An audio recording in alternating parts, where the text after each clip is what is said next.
Baik, terkait dengan manusia ya. Jadi di dalam Al-Qur'an itu sendiri sebetulnya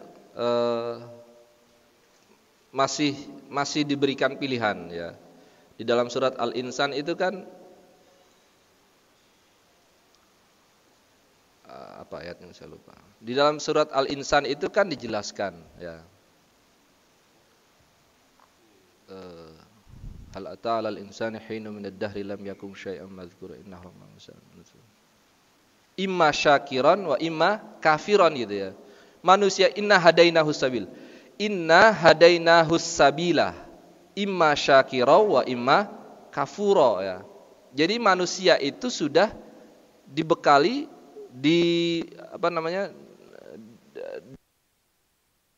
dengan petunjuk gitu ya.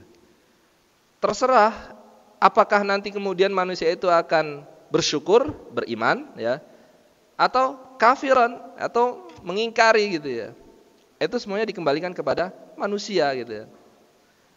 Tugas Allah adalah sudah menciptakan. Kemudian Allah memberikan petunjuk gitu ya. Sekarang dikembalikan lagi ke manusia itu, apakah dia akan beriman atau kafir gitu ya. Watak bagaimana ya? Jadi kafir itu sebetulnya berkenaan dengan watak juga ya.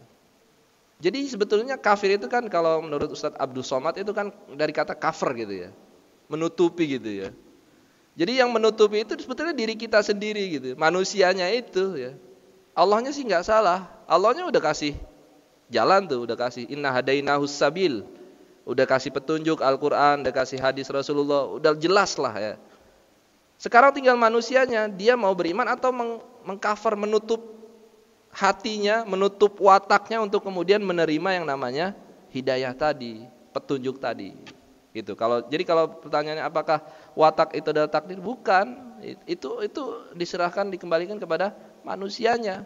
Manusianya itu yang telah menutupi ya, hatinya, dirinya, wataknya dari petunjuk Allah Subhanahu wa taala. Artinya apa? Ya tentu masih bisa dirubah gitu ya. Digunakan potensi akalnya.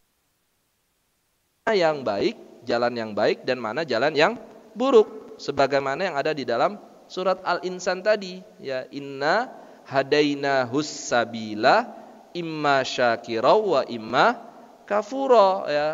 Manusia Allah Subhanahu wa taala sudah kasih tuh kepada manusia petunjuk jalan. Terserah manusia itu mau syakiron, mau beriman, bersyukur, atau mau kafiron, atau dia mau sengaja menutupi hatinya, dia sengaja tutupi wataknya untuk kemudian tidak menerima kebenaran. Jadi lagi-lagi, apakah watak itu adalah takdir? Tidak. Watak itu dikembalikan ke manusianya. Termasuk hati manusia itu juga dikembalikan ke hati masing-masing ya. Apakah ia mau menerima petunjuk dari Allah atau dia sendiri yang menutupi hatinya, menutupi wataknya untuk kemudian beriman kepada Allah Subhanahu wa taala. Mungkin itu yang bisa dijelaskan.